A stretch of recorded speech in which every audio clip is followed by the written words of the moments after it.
I am very against being realistic. Same. Because what does being realistic get you? Nothing. Since the rebrand, you started to top the charts. I felt a lot of pressure to show up as this perfect picture of balance that I realized I was never going to be. One morning, I was sitting down to journal and I had Lucky by Britney Spears stuck in my head and I could not stop singing it. And the audience really responded. And that was really when the show started to grow.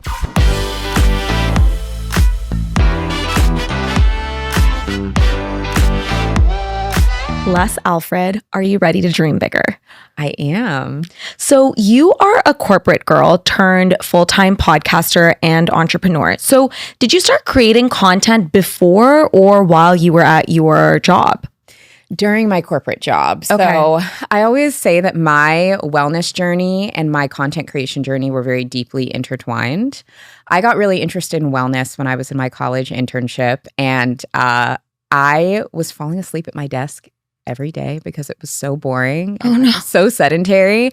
And I was trying to do anything I could to just get some energy. So that was how I got interested in wellness. I started working out. I started eating better. I started drinking a lot of water just so that I would have to like get up from my desk more often because I just hated being there. Yeah. And it just ended up introducing me to this whole world of wellness, which introduced me to the world of content. Because back then, this was like a long time ago. This was like 2010, 2011. Yeah. Content really revolved around blogs. And so as I got more interested in wellness, I started reading all of these blogs from these other women who are interested in wellness. And that just opened up the whole world of online content. So I started blogging about fitness and wellness back in 2014. Wow. And I did content and corporate for another like 8 years after that. Wow. Yeah. So how did you manage your time doing both? Oh, it was terrible. I mean, I was so cranky. I would wake up at like 4 a.m. I would commute to the gym at my job because I had a horrible commute that was like 45 minutes away. Work out, get ready at the gym. I would go work at my corporate job from like 6:30 to 3 p.m., commute another hour home. Then I would teach workout classes in the evening. And then I would come home, write up some blog posts, work on content, fall asleep by like 10 p.m. and do it all over again. How long did you do this for? I did that probably about a year. And then finally I got really burnt out and I quit doing the training and the workout classes. I mean, that's 3 jobs. It was. That's not even 2. That's 3, to be clear. Yeah. I mean, this was also very like 20-something energy. I was For sure. 23, 24. I don't think I could physically do that now. No. But It was also very girl boss era. it was. Exactly. I remember listening to Girl Boss on Audible on that commute up to that. And you're like, yeah. Exactly. I was like, I can do this. Nasty gal. I ended up quitting the personal training and all the teaching about a year into that because my blog was starting to get traction. I was starting to get people ask me more for advice and I was starting to get opportunities. And so then I started going more all in on content and kind of left the fitness world behind maybe about a year later. And so then at that point, were you just doing content and your full-time corporate job? Yeah. Okay. So tell us what your day would look like even in that case. So in that case, it was a little bit easier. For sure. I mean, compared to the 4 to 10, yeah. The 4 to 10 with the 2 hours of like workout classes and commutes and things like that. But really what it was anytime I wasn't working, whether it was nights, weekends, early mornings, I would just work on content. I mean, even up until about 2-3 years ago when I was still doing corporate, I had what I called my content work day before I would start my 9 to 5. So I would put in about 2 hours from 7 a.m. to 9 a.m. every morning working on the podcast or working on content before I switched over to do my 9 to 5. So it was really any time that I wasn't working on corporate, I was working on content. I think it's really interesting to point this out because I mean, kind of similar-ish journey whereby I also had a blog and back when I had like a full-time job, I used to do the same thing. It was like, 6 to 8, I would work on my blog and then weekends I would work on my blog and then, go into work and all of that. And I think that also having, a career, it allows you, number one, I think you learn really tangible skill sets and it gives you like a different kind of discipline.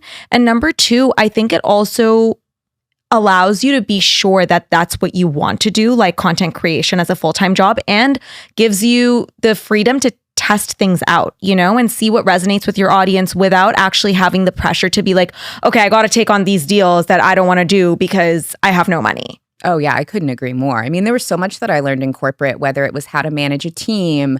I worked in corporate marketing and I did content marketing for big companies. So I got to see how major content engines were running at the corporate level. And I learned a lot that I could then apply to my, much smaller operation. And there was just so many tangible takeaways. I mean, at a time when I started earning more from content, but I still had my 9 to 5, I was able to save a ton. I paid off my student loans. I got really ahead on retirement savings. Like there were so many benefits to doing both while I could. I love that because I think people sometimes when you go from college directly into a career in content creation and you don't have the building blocks of understanding what it's like to be financially responsible, I think you end up learning too late in life.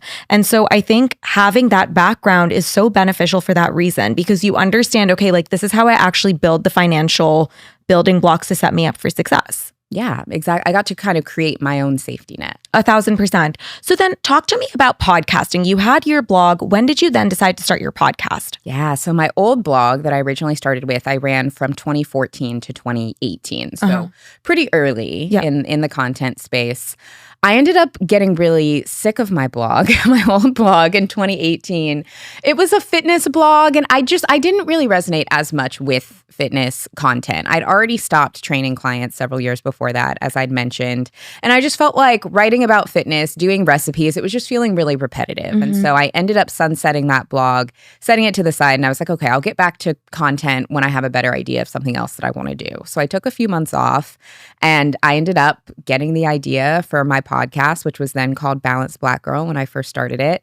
At the time, I was working as a social media manager at a startup, and I was sitting at work, I don't know, working on whatever content I was working on for that company. And I just got the idea, start a podcast, name it Balanced Black Girl. And I just did it immediately. Like I bought the domain, I went on Amazon, ordered a microphone, went home after work and Googled everything I could about podcasting, taught myself how to do it, and launched the show 10 days later. Wow. Which was like its own kind of crazy endeavor. And I've been doing it ever since. I love that you just went and started it right away, because by the way, same. I did everything on my own.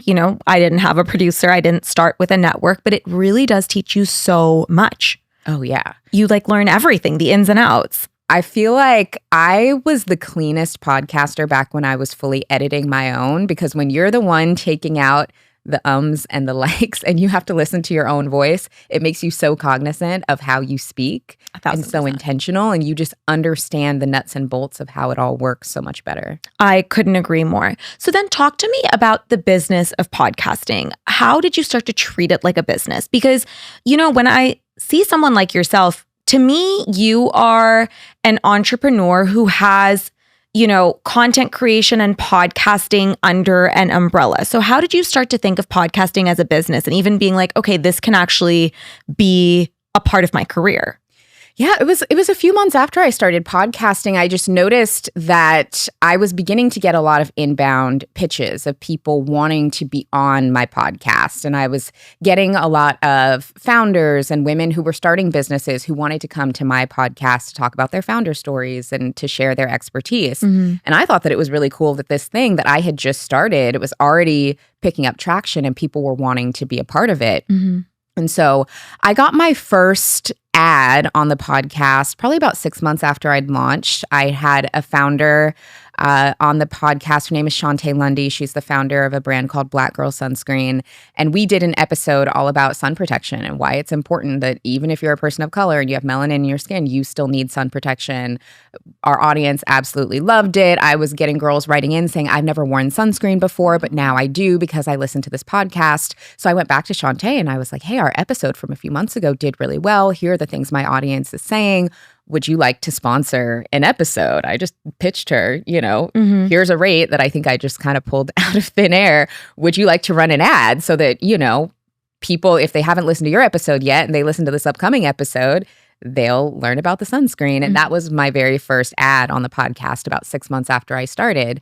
And then I also started creating my own little ads from brands that I had affiliate partnerships with. So smart. I would use my codes and I would share like the links I already had from affiliate partnerships so that my audience could start getting used to hearing me have ads in the podcast and I could start earning a little bit of money. Wait, that's actually genius. I have never heard someone share that tip, and I think it is so smart because also I think what it does is it makes your partnership so 360. And I'm sure that your partners, like affiliate partners, were so appreciative of that. Yeah. And then I could go back to them later and say, hey, we've driven this many sales from me mentioning in my podcast. Let's find other ways to work together. So I started bringing in income regularly from the show about a year after I launched it. It wasn't enough to go full time by any means, but it could cover production and I could continue reinvesting back into the business. I also had a social media following at the time, so I would also get brand deals on social media and I would also put that back into the podcast and into the business. And then my corporate life is what I used to fund living. Yeah, 1,000%. You're extremely savvy, I have to say. Like I feel like you've always treated all of this like a business.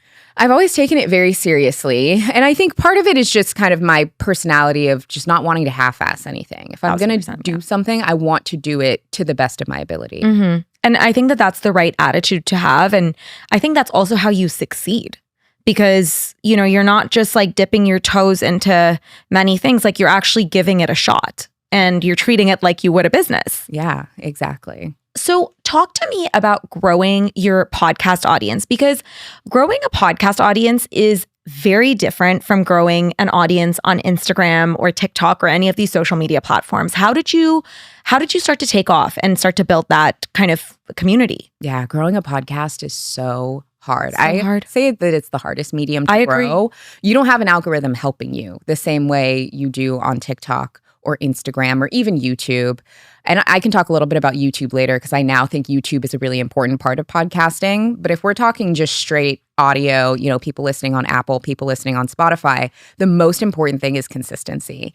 And it's really hard for people to hear. I was just doing a TikTok live the other night and I had someone who is a beginner podcaster asking me for tips. And she was saying how she's doing episodes every other week and should she move to weekly. I shared with her that I used to do episodes every other week as well for a good stretch of the podcast when I first started. But it wasn't until I started committing to weekly that the show really started taking off. Because if you're not regularly in people's podcast feeds, they forget. With podcasts, they have to go seek out the content. Mm-hmm. So if you don't have new content that just pops up for them to consume, it's a lot for people to remember to go search and look for your podcast. So consistency is the number one thing, showing up every single week, which is difficult but worthwhile if that's what you really want to build towards. I couldn't agree more. I feel like podcasting, it really teaches you grit. And you should only do it if you really want to do it. That's the thing, because it takes a long time for anything to happen. And so at the beginning, you're just doing it for the love of doing it. And then after like time, and honestly, for me, it was years before it really started to take off. And so it was like years of just doing the work quietly because I loved what I was doing. And I loved the audience that I had built from the podcast, but you really have to keep at it and be so consistent and so committed in order for the platform to actually take off. Oh, I completely agree. I always tell people who are newer to podcasting, you got to just do like 30 to 50 episodes of just strengthening the podcast muscle. Learning how to produce a podcast, putting it out there consistently, learning how to interview people, seeing if you actually like it. Yes. Because most podcasts don't actually make it past the 6th episode mark because people see how much work it is and they're like, oh, I don't want to do this. So if you can make it to 20 episodes, 30 episodes, 100 episodes, you're already going to be so far beyond most people who try to be in the space. 1,000%. And also, I think It takes a certain personality as well to just keep at it. I think people think that, oh, it's so easy. I'll just get in front of a mic and start talking. But it actually requires, hard skills in order for people to stick around and continue to want to listen. Oh, yeah. It's because anybody can talk, but Are you saying things people want to say? Are you making sense? Is there a story? How does this benefit the people who are listening? Because I think that there was a time, maybe 10 years ago, the very early days of podcasting, where you could grab your best friend and say, me and my friend are so funny, we're going to start a podcast, and it gets somewhere back when nobody was doing it. Yeah. Okay, now in 2025, It's going so into different. 2026, there has to be more value to the listener other than me and my friend are funny, we're going to start a podcast. I couldn't agree more. Talk to me about the YouTube piece, because this is very interesting and people are starting to do it. I just started to get on YouTube as well. Tell me your thoughts and how it's been beneficial. Yeah, I mean, one of my biggest regrets is not prioritizing video and YouTube sooner. I spent the first 5 years of my podcast basically being audio only, and I didn't start doing video until 2023. I started incorporating video here and there, but I was pretty inconsistent. And then in the fall of 2023, that was when I started consistently doing a YouTube video with every episode.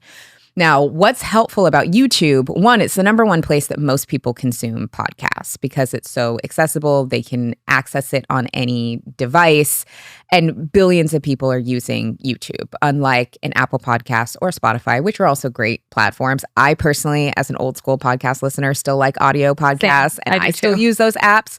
But YouTube is what can give you really great exposure. YouTube also has the Google search engine behind it. So if people are searching for a topic or searching for a guest or searching for something, it's easy for your podcast to pop up, as opposed to on audio platforms, their search features aren't as good. So again, people have to go specifically be seeking out your show. I actually had an interesting thing happen earlier this year. A woman ended up going viral on TikTok talking about her experience working with a popular dating coach.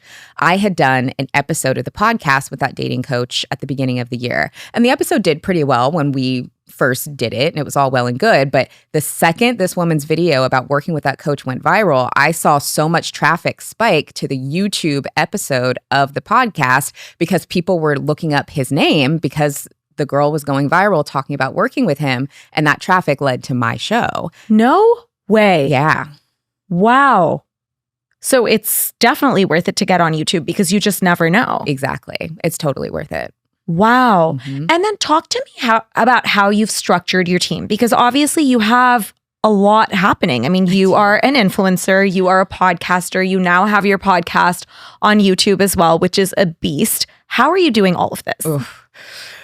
I love this question because right now I'm in a little bit of a transition. Okay. So I previously had a team structure where I had a kind of podcast assistant who was helping me manage the logistics of the podcast, you know, booking with guests and studio time and things of that nature.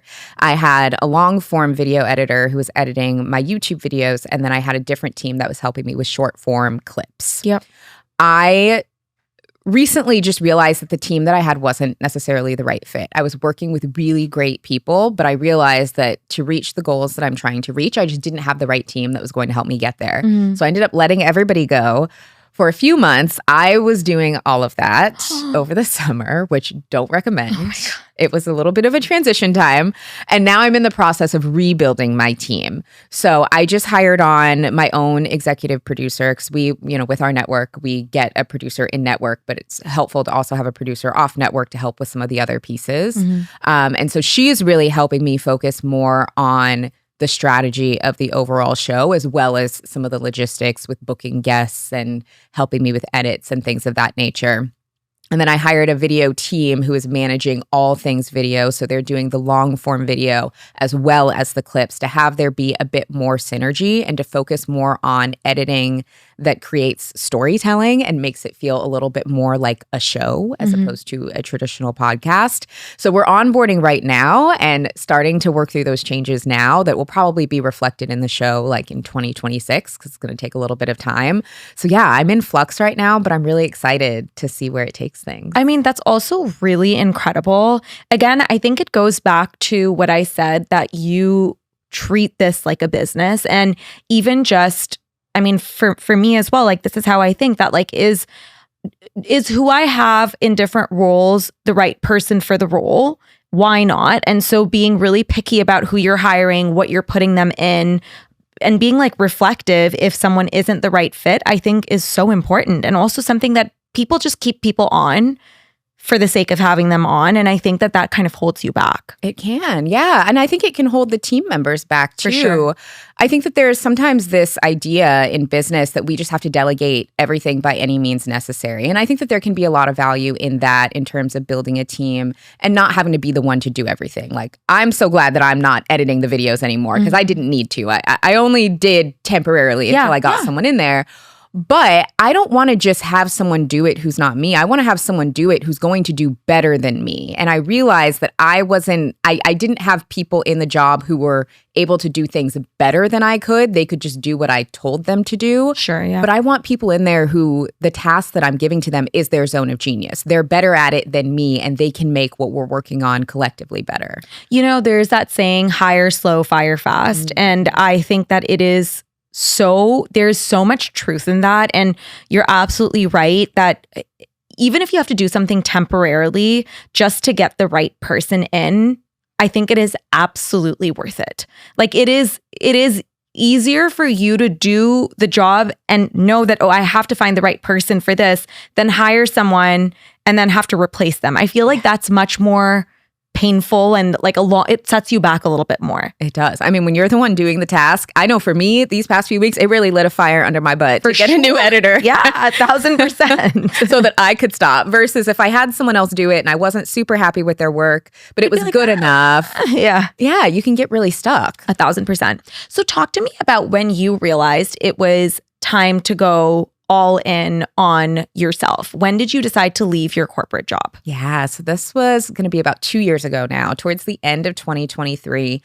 And I mean, honestly, from my very early days in content, I knew that I wanted to do it full time. And it was something that I was always working towards. But kind of like I mentioned earlier, I really wanted to get my ducks in a row. I wanted to have a strong financial cushion. I wanted to be able to create a safety net for myself. So I was very slow and steady about it. I got to the point in 2023 where I was beginning to get a lot of really great opportunities. And I kept finding myself having to ask for permission from my job to be able to do these other things. And I finally hit a point where I was like, okay, I'm earning significantly more through my business than I am through my salary. I'm getting these amazing opportunities. I'm tired of having to ask for permission to take these opportunities that I want.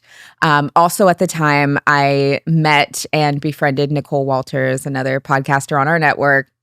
She talked to me for 5 minutes and she was like, girl, why have you not quit your job yet? And she would text me like, you quit your job yet? Have you quit yet? And she like really encouraged me to do it. And she was someone who I looked up to for a really long time. And I was like, okay, if this person who I really look up to sees something in me, I think I can do it. And I ran the numbers and it made sense. And so I jumped in 2023 and I'm still going. Incredible. It's so inspiring for other people as well. Also, how thoughtful you were throughout the whole thing. I think it's really, really commendable. Yeah, I mean, I think I can be a little impulsive. Me starting the podcast was impulsive, but with like major life things, I like to take my time.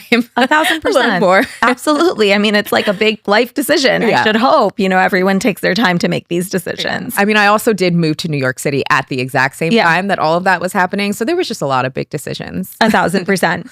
Okay. I want to talk about your rebrand from Balanced Black Girl to She's So Lucky. Yeah. What brought on that decision?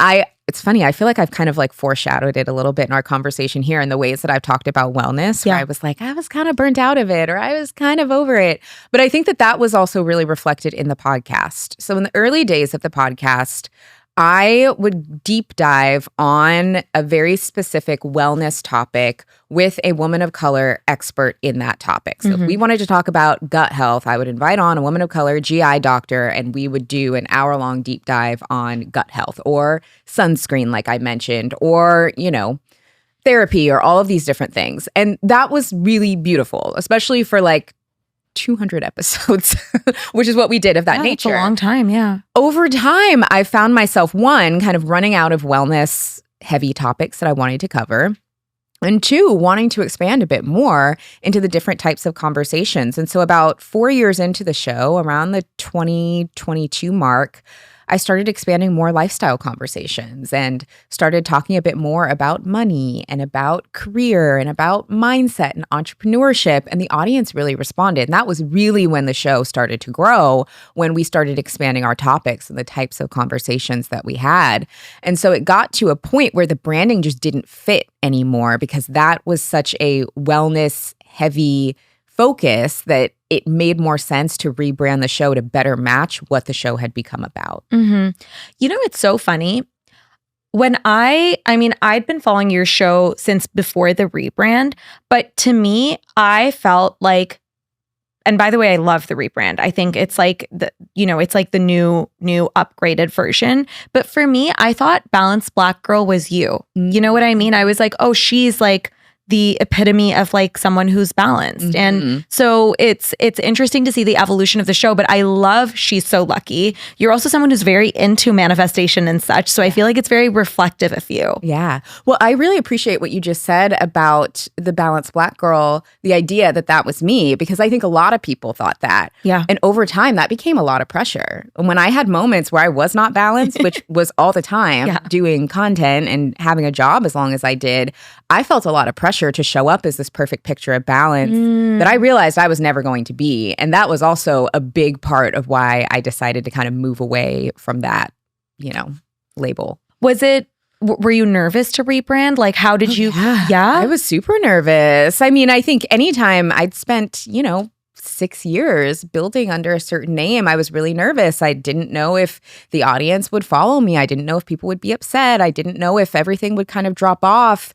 And so my whole strategy, for lack of a better word, was to just over communicate. So I spent about 3 months before the rebrand actually happened preparing my audience for it and talking about personal rebrands and bringing on other podcasters who had rebranded their platform and giving them sneak peeks of the branding and the mood board. And I was talking about it constantly so that by the time it came time for the rebrand to go live, people were excited. They were like, just tell me what it is, as opposed to, wait, where'd Balanced Black Girl go? What is this now? They felt like they were a part of it. And so people responded well. I think that is such a smart way to introduce a rebrand or even introduce a new brand, because I think when people feel a part of something, then they're excited by it.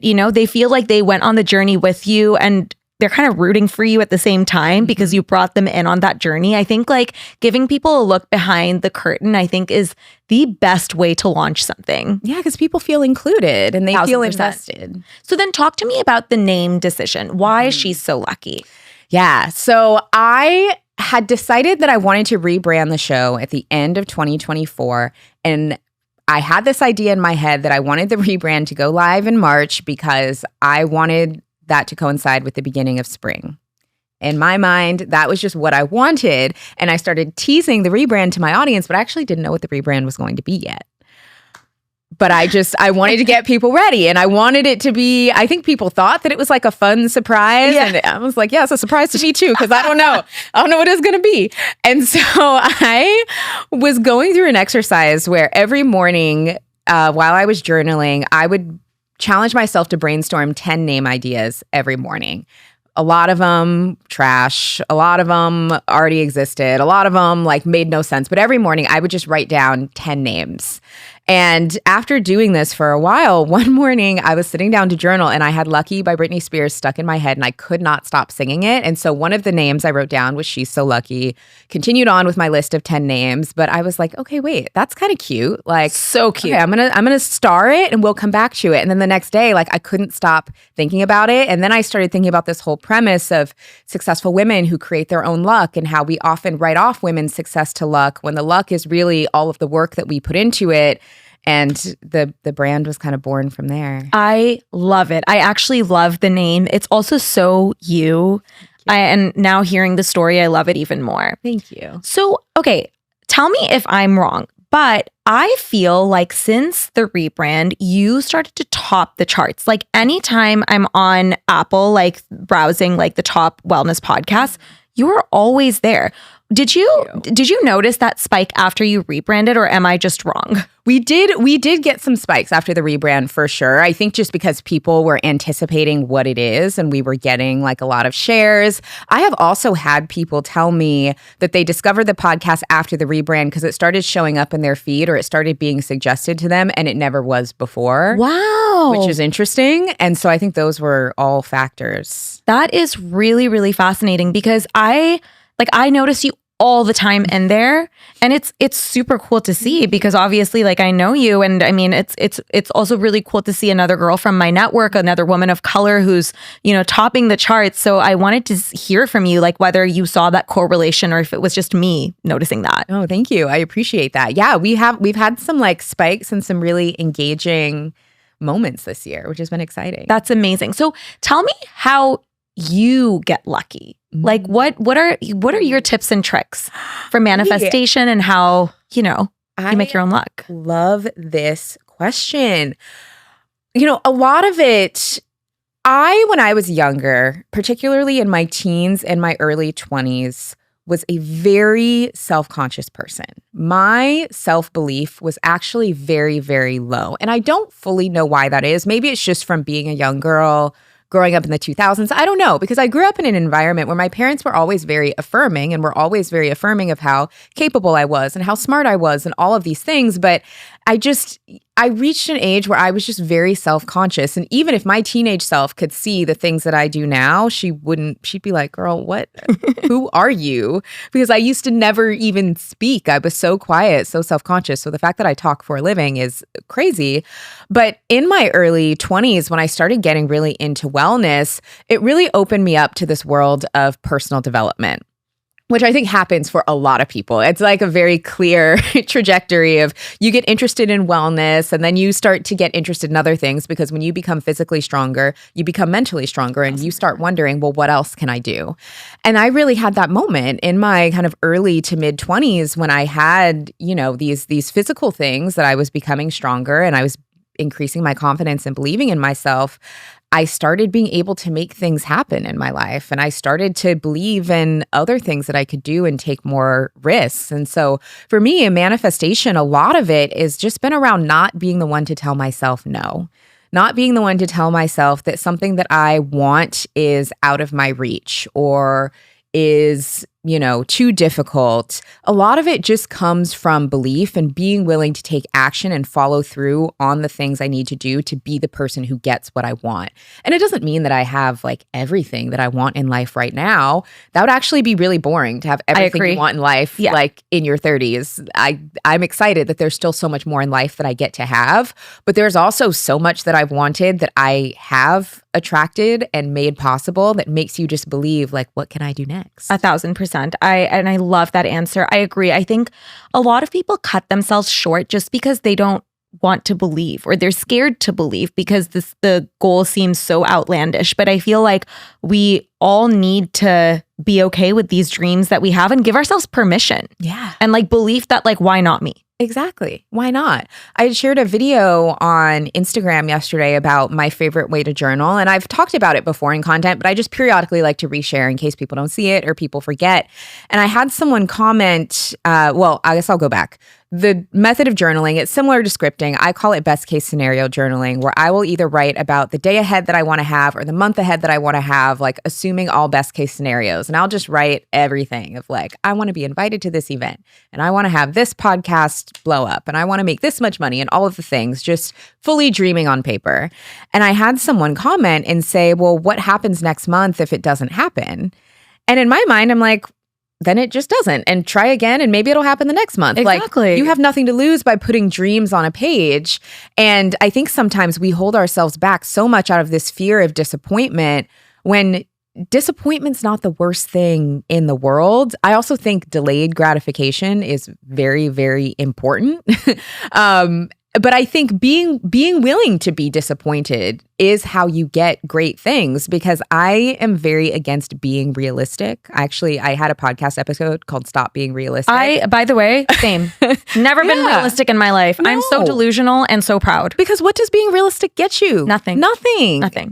And you lose nothing by just having hope that things could be better, even if it takes time for things to get better. I love that piece of advice. I completely agree. And I think that's one thing I've noticed successful people have in common is that you're just not realistic. Yeah. Because based on where you are, the goals that successful people have are so outlandish that it is actually unrealistic. Yeah.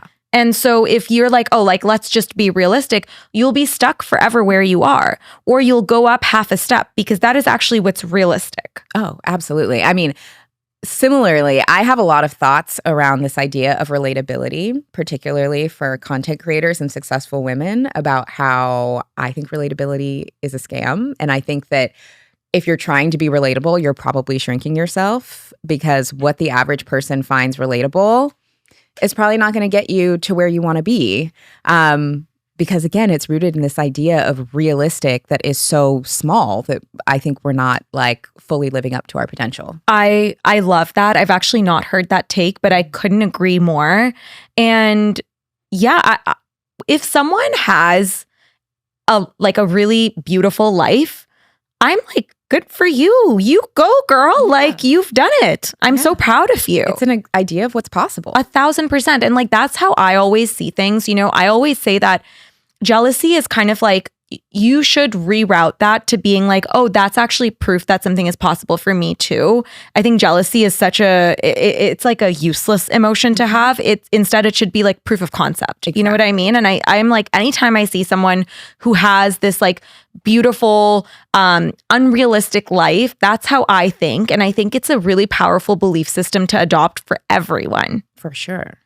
Okay, so I want to move on to audience questions. Yes. Okay, so the first one is, what advice would you give to women about moving? How did you start to put yourself out there in New York? Oh, yeah. Okay, so I've had 2 big moves in my life. I'm originally from Seattle. That was where I was born, raised, lived for the first 30 years of my life. A week after my 30th birthday, packed up my car and moved to LA. Because one of my biggest regrets in my 20s was staying in my hometown the whole time. And I really wish that I would have moved sooner. And so I said, okay, for my 30s, I'm not going to repeat what I did for my 20s. And the second I turned 30, I left and ended up moving from LA to New York 4 years later. But for both of my moves, they were major manifestations where things just worked out. So at the beginning of 2019, that was the year that I was turning 30, I knew that that was going to be my last year living in Seattle and that I wanted to move to LA.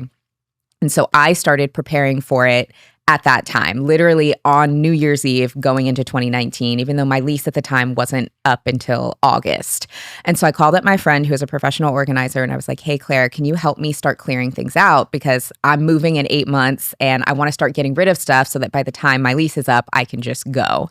And so New Year's Eve going into 2019, we ended up like clearing out a bunch of stuff in my apartment. Every few months, we would edit my things down until by the time I got to August, I had as much stuff that I could fit in my car and I was ready to move. Now, I did not know how I was going to move and what that was going to look like, but about a month before my lease was up, I ended up talking to a friend of mine who lived in LA who was looking for a roommate and was like, yeah, you can just move right in. And I ended up getting a new corporate job that was fully remote. So I was able to leave the job that I had in Seattle, and it all honestly just like worked out a month before. And I didn't have to look for an apartment. I didn't have to look for a new job. It just came together because I was already taking action and was ready to be able to just get up and go. I love that. And I had a very similar thing happen when I moved to New York. I came to New York. I was subletting my friend's place while she was away. I was actually supposed to move back to LA, but I was really loving it here and making new friends. A unit opened up in her building and then I just stayed. Again, didn't have to apartment hunt, didn't have to do anything. And I think a lot of it is, if you know that you want to make a move, preparing yourself for that move. So for me, it looked like getting rid of a lot of my stuff or putting my stuff in storage and being mobile and ready to go. And then when I got to those new cities, particularly when I got to New York, I was better about this than I was in LA. I was saying yes to everything. I was getting invited to events and to panels and to workout classes. And I was saying yes to everything to meet as many people as possible. That helped me a lot socially, but it also helped me a lot professionally and is what helped me build a really strong community. And so when you are in a new city, I think you do have to do a bit of legwork to build community. It's not necessarily going to just come to you. You have to be inconvenienced at times. You have to put yourself out there, ask people, to meet up. And and say yes to every invite you get. I love that. I think it's sound advice. And I also think that if someone hasn't moved ever and is thinking about it, I think you should just do it. Do it. If you don't like it, you can always move back. Exactly. You can always go back. Exactly. I think moving helps you develop this like muscle of confidence and independence in a way that nothing else does, because you have to figure it out. You have to put yourself out there to make new friends. You have to inconvenience yourself. And all of these things, I mean, I've moved around a lot, but I think it's made me as confident as I am today. Oh, yeah. You learn how to navigate different spaces so easily. Exactly. It's like, I think it's very useful. Okay. The other question that I have, or our audience has, is how did you sign with Dear Media? How did I sign with Dear Media? I feel like that was another manifestation moment. Well, she's so lucky. She's so lucky. As I mentioned earlier, I started my podcast in 2018. And so I'd been doing it for several years, just kind of on my own independently. And in early 2023, I was listening to, I think it was Life with Mariana. And there was like the little intro at the beginning when I turned on the episode where it was like, you're now listening to a Dear Media production. Mm-hmm. And I just thought like, oh, it would be really cool to have my show work with Dear Media. And then the thought just kind of like left my head. Literally like 3 days later, I got an email from Mackenzie at Dear Media. Shout out to Mackenzie, who brought a lot of us on, saying, hey, we love your show. We'd love to talk about having you join the network. And ended up, going through that whole process, but that was how it happened. I know for other creators, it can work out differently, but for me, it was, I had a show, it was already strong, it had a built-in audience, and it just made sense. I love that. Thank you so much for being here. Tell everyone where they can find you. Thank you so much for having me. So you can listen to new episodes of She's So Lucky every Tuesday, wherever you get your podcasts. And then I'm on Instagram at Les Alfred, and I'm on TikTok at Balance Less. Amazing. Thank you for being here. Thank you.